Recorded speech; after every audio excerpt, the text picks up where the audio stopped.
This is a story from my teenage when I was a very rebellious teenager back then.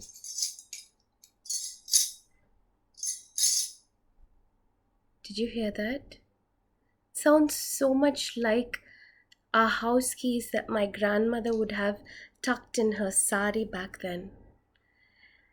You see, we lived in this large bungalow when I was a teenager. 5 rooms, 3 gates. It was quite the mansion, and each one of these rooms had a key. And my grandmother would have all these keys right here, tucked in her hip, in her sari. And these keys were really important because though we did live in quite the mansion, we practically lived in the middle of nowhere. It was this large, looming mansion. You had to crane your neck up to see the very top. 3 floors, large, spacious, but in this desolate little place in my so called city. And I hated this. I hated the fact that I had to live so far away from my friends. I had no friends. We had no neighbors. I mean, okay, we had neighbors. We had like frogs and dogs and chameleons and snakes and slimy stuff and swampy stuff and what pretty much it was pretty much dog town, and we were like the foreign visitors to this town, and I hated that place. But you see, in such a place, we were always afraid of thieves. And so my grandmother, she always had her keys. Now, every morning at 5 a.m., my grandma would wake up. She would open the first door out to the veranda, open the second door, go to the furthest gate, and open the third door. And in this desolate place of ours, where everything was eerily silent except for the croaking of frogs and all those weird swampy sounds, at 5 a.m. we could hear these keys jangling about, and it woke me up, and I hated it. Now, every night, my grandmother left it to me to lock the door, to lock these doors and keep the house safe from thieves with these keys. And so we locked the outer gate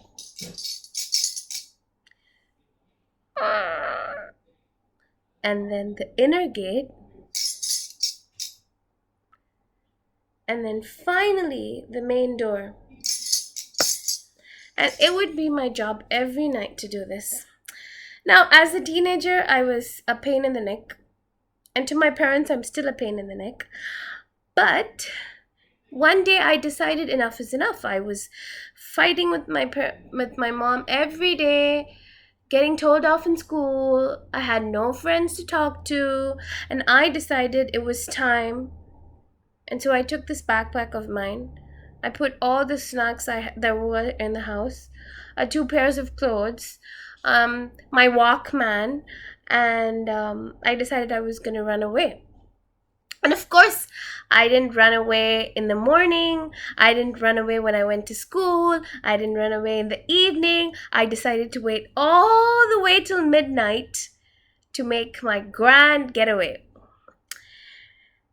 And so, after locking the doors that night, I lay in my bed waiting to hear my mom finish the kitchen chores, waiting to hear my dad finish his conference call, waiting to hear my grandfather snore loudly. And when the house was absolutely silent, with just the crickets and the frogs, it was time. And so I creeped slowly, took the keys, went to the main door,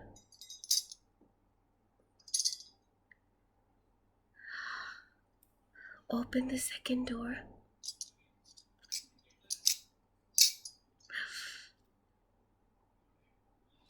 Oh! I turned around. Luckily, no one had stirred. So I went to the outer gate, a bit more courageous now, because, well, it was the outer gate and they wouldn't hear as much. I was out. I was free. And of course, I didn't just take that backpack. I didn't just take the house keys. I took the car keys. Because, I was planning my grand escape in our car, which I had no idea how to drive, but I decided I was going to do it. And so I took these keys and I started walking out towards our car. Now, back then, because we were the only house for miles together, it was like we owned the whole place. And so this mother of mine would park her car far out in a more higher place, so that if it rained and it flooded, her car would be safe. And so I had to walk out like about 100 meters to get to the car.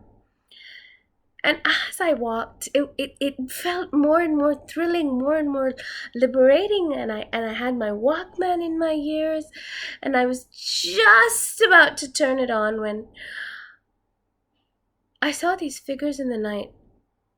1, 2, 3. And they were all coming toward me.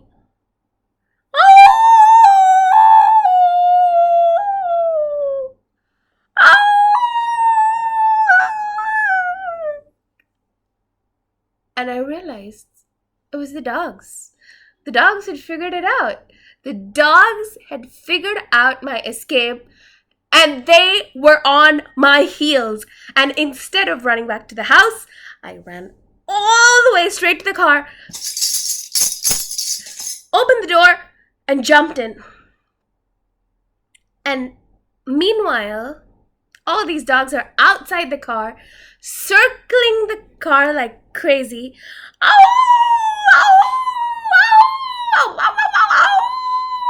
And I'm sitting in the car, just waiting, planning my getaway, thinking about how I was gonna start the car, contemplating, really rethinking my life's choices. And then it struck me, there was no way I could drive this car out of here. And so I started munching the snacks that I had. And there was no way of getting out of the car because the dogs were circling like crazy around me and I didn't want to get bitten. And so I ate my snacks and thought about what I was going to do. And waited. And waited. And waited until the turned to and they let it go. And it was almost 4 a.m. And so, defeated, but not gonna admit that, I trudged back home, locked the outer gate,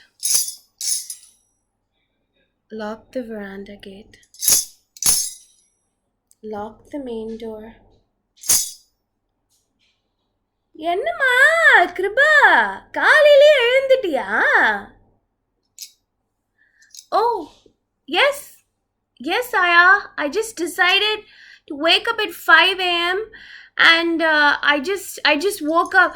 I just woke up and I thought, okay, I'll just study for some time and open the doors just like you. அப்படியா கண்ணு? அட நல்ல புள்ள. சரி சரி போய் படி. And this is the story of my keys.